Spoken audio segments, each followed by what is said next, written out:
Bismillah. Helena la sage. Au temps jadis, dans un certain pays, dans un certain royaume, un soldat montait la garde au pied d'une tour de pierre, dont la porte était cadenassée et scellée. À minuit sonnant, il entend crier de l'intérieur. Ohé, sentinelle! Il demande. Qui m'appelle? Moi, le diable, fait la voix derrière les grilles. Je suis là depuis 30 ans, sans boire ni manger. Que veux-tu donc? Délivre-moi. En cas de besoin, je te le revaudrai. Dès que tu prononceras mon nom, je viendrai à la rescousse.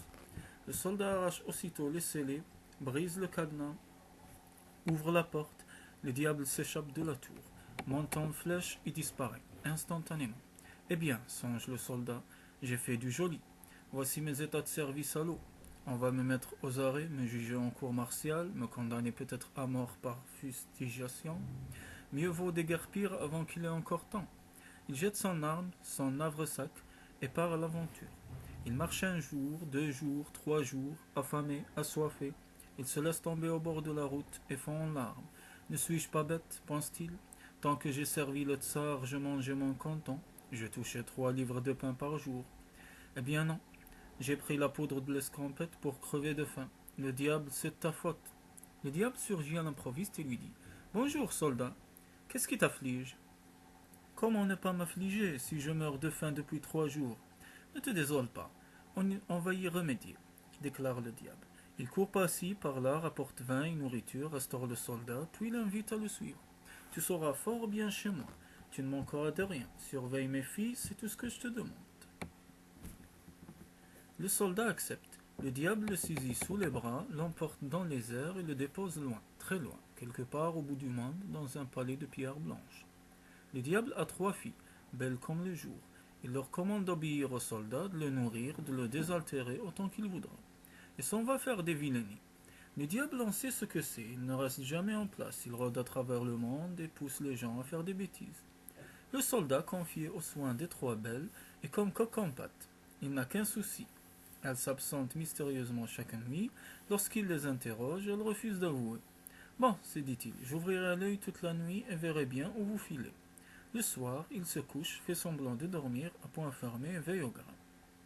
Au moment voulu, il se glisse en douce jusqu'à leur chambre, s'arrête à la porte, se penche, l'œil au trou de la serrure, les belles ont étendu un tapis magique, s'y laissent tomber et se changent en colombes, qui déploient leurs ailes et s'envolent par la fenêtre. Ça alors, songe le soldat, faut que j'essaie moi aussi. Il bondit dans la chambre, s'abat sur le tapis et se change en rouge-gorge qui s'envole à la poursuite des colombes. Celles-ci se sont posées sur une verte prairie, le rouge-gorge se dissimule sous les feuilles d'un groseillier et les épis. D'autres colombes arrivent aux nuées. La prairie en est couverte, un tronc d'or se dresse en son milieu. Un peu plus tard, voici un char doré qui fend les airs, traîné par 6 dragons de feu. Helena la sage, princesse d'une beauté telle qu'on ne saurait la décrire ni l'imaginer, descend du char et monte sur le trône. Elle appelle les colombes une par une et leur enseigne toutes sortes de finesses. Après quoi, elle regagne son char et disparaît. Alors toutes les colombes quittent la prairie et se dispersent.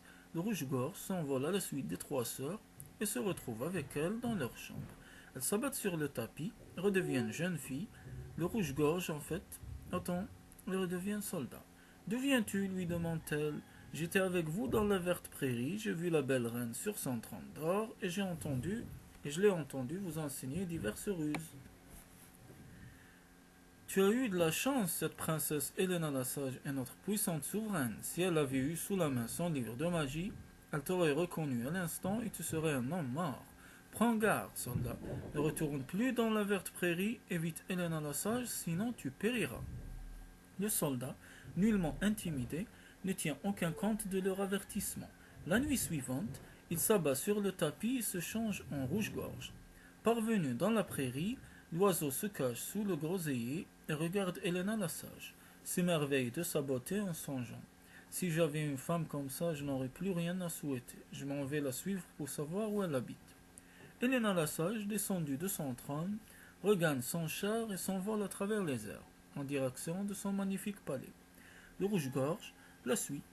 Quand la princesse est revenue au palais, suivante et gouvernante accourt au-devant d'elle, la prennent par les bras et l'emmènent dans les salles somptueuses.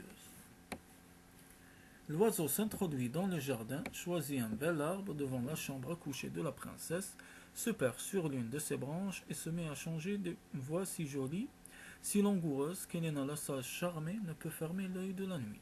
À peine le soleil levé, elle crie tout haut.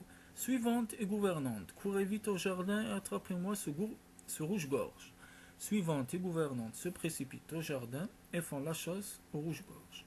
Pauvre vieille, l'oiseau volté de branche en branche tourne sur leur nez sans se laisser prendre. Impatiente, la princesse se met de la partie tandis qu'elle s'approche d'un buisson, l'oiseau s'immobilise, les ailes baissées, comme s'il l'attendait. La princesse ravie le cueillit, l'emporte au palais et le place dans une cage d'or qu'elle suspend dans sa chambre à coucher. Le soir venu, Helena la sage s'envole vers la prairie, revient, ôte ses parures, se déshabille, se couche, le rouge-gorge contemple son corps de marbre, sa beauté inouïe, et tremble des pieds à la tête. Sitôt la princesse endormie, l'oiseau se change en mouche, s'échappe de la cage d'or, s'abat sur le sol et redevient un bel homme. Parvenu au lit de la princesse, il la couvre des yeux et ne peut se retenir de lui plaquer un baiser sur sa bouche vermeille. Voyant qu'elle se réveille, il redevient vite mouche, rentre dans la cage et se change en rouge-gorge. Helena la sage ouvre les yeux et regarde autour. Personne. J'ai dû rêver, se dit-elle. Puis elle se tourne sur l'autre côté et se rendort. Le soldat, lui, bout d'impatience. Il essaie encore et encore. La princesse a le sommeil léger. Elle se réveille à chaque baiser. La troisième fois, elle se lève et déclare: Je ne m'abuse sûrement pas. Voyons un peu le livre de magie. Elle consulte son livre et apprend que l'oiseau en cage est un jeune soldat. Et toi, crie-t-elle, sors de là. Ton mensonge te coûtera la vie. Force est à l'oiseau de quitter sa cage et de s'abattre sur le sol pour redevenir un bel homme.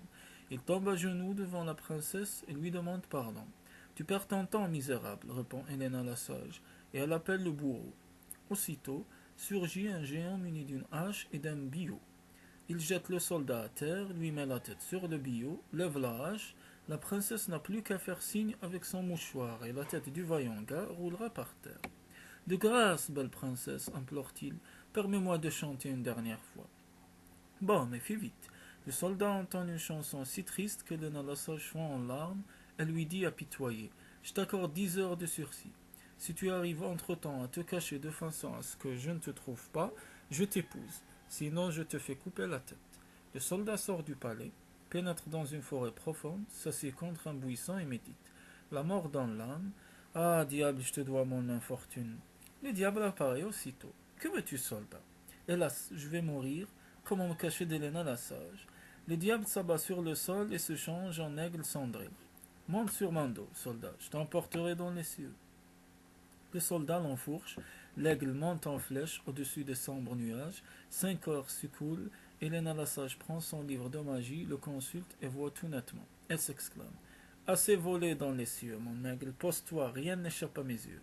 L'aigle redescend à terre, le soldat se désole plus que jamais. Que faire, où me cacher? Attends, lui dit le diable, je m'en vais t'aider. Il bondit vers le soldat et lui donne un soufflet qui le change en épingle, se transforme lui-même en souris, puis il saisit l'épingle entre ses dents, se faufile dans le palais, trouve le livre de magie et plante l'épingle dedans. Les 5 dernières heures écoulées, Helena la sage prend son livre, le regarde, le feuillette et ne découvre rien. Furieuse, elle le jette au feu, l'épingle tombe du livre, s'abat sur le sol et redevient un bel homme. Helena la sage le prend par la main. Je suis rusé, mais tu l'es plus que moi. Ils se marient alors sans tarder et depuis vivent en bonne entente.